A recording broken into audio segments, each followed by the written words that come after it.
exposed tonight. It involves a secret network of the highest office holders in the land, past and current members of Parliament, cabinet ministers, judges, diplomats, even one of the country's top spies. These men are accused of some of the most sadistic child sexual abuse imaginable on hundreds of victims, some as young as 8. More confronting still are claims that children were killed in order to protect this network of predators, including one boy whose father worked at the Australian High Commission in London. For over 40 years, the evil child predators acted with complete impunity, hiding behind the facade of respectability. But no longer.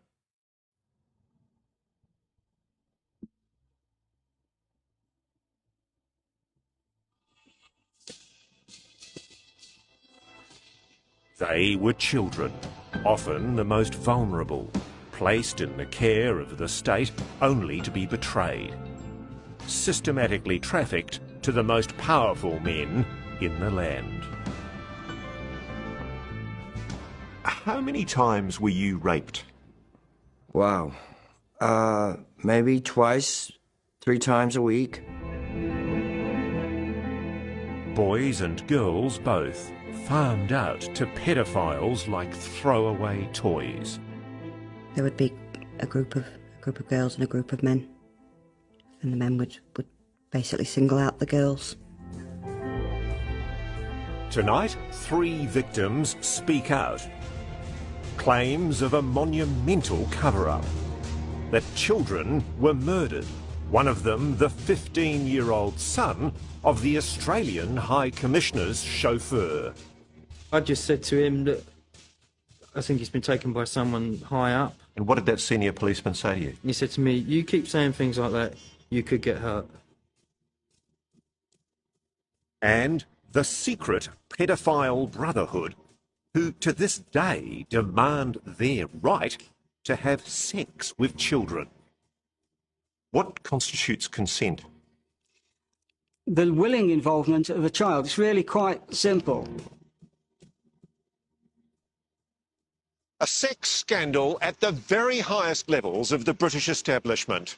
Child sexual abuse victims come forward to point the finger at very powerful men, serving members of the British Parliament, cabinet ministers, lords, spies, even senior police, incriminated in a VIP pedophile ring for the privileged and powerful.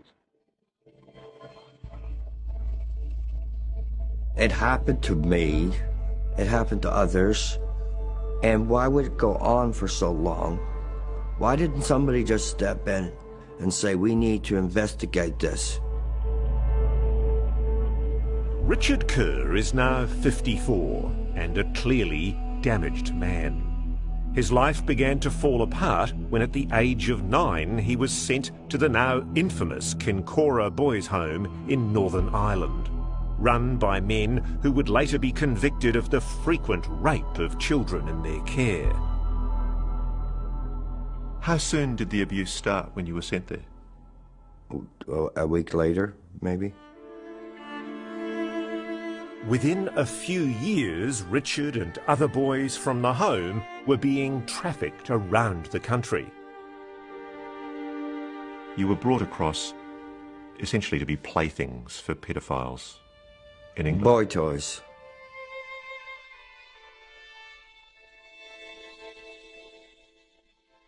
I felt afraid to say no. As long as I perform well, they said they'd take care of me.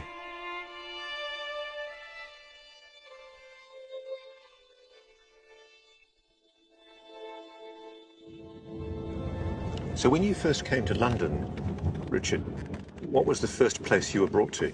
The first place, I was taken to Dolphin Square. Today, Richard Kerr is bringing us back to the place where he was taken to meet the men who ruled the country.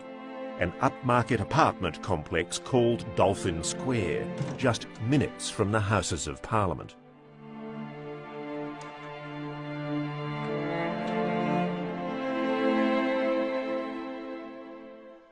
What happened in here, Richard? What happened in here, I was taken in here, I was told to sit down on the bed, and he started to take my clothes off.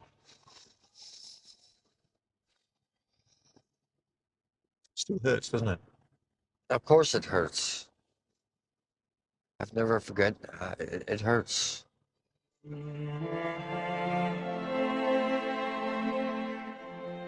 Richard was brought here to have sex with politicians and other high-ranking members of the British establishment, including members of the House of Lords. Are any of them still in the Parliament?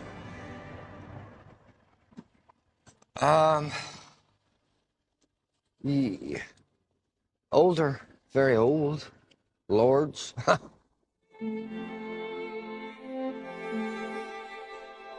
Richard was one of dozens of boys and girls, almost all from state institutions, brought to the homes of the rich and powerful to be forced into sex with adults.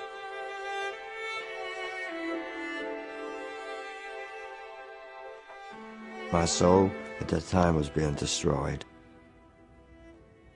And they took away everything I had. Everything I had.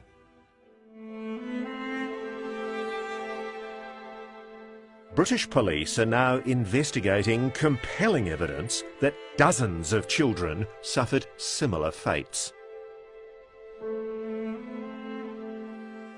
I'm Mr. Baker. I'm age 11. The happy smile hides a terrible secret. When this video was taken of 11-year-old Esther Baker, she had already been sexually abused for years. At the age of 6, a family member took you to other pedophiles, didn't they? Yes. There would be a group of girls and a group of men. And the men would basically single out the girls, pick who they wanted, and then we'd be abused. Raped? Yeah. They did anything from molestation, which is touching, and oral sex to full penetrative sex. Esther, now 32, has identified 2 British politicians who were among her abusers in the early 1990s. The man I'm going to show you the photograph of is a lord, a very senior politician. Have a look at this photograph and tell me if you recognise this person. Yeah. Yeah. So you're absolutely clear that this is the man that sexually abused you? Yeah. Over how many years? Over about 5-6 years.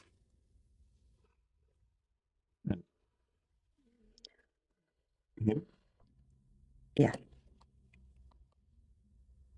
So the photograph I'm showing you now is a person who, until very recently, in fact the last election, was a fairly senior member of a political party in the House of Commons. Yeah.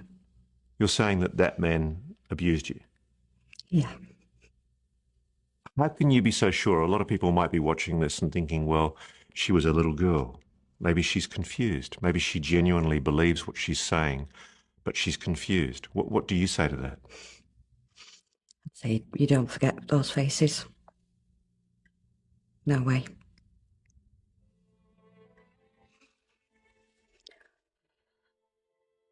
They were powerful people. They were also people who very obviously had formed a group and enjoyed having sex with young children. This man, we'll call Darren, was 15 and in a care home when he met Peter Wrighton, a senior advisor to the government on child development, and secretly a member of the Pedophile Information Exchange.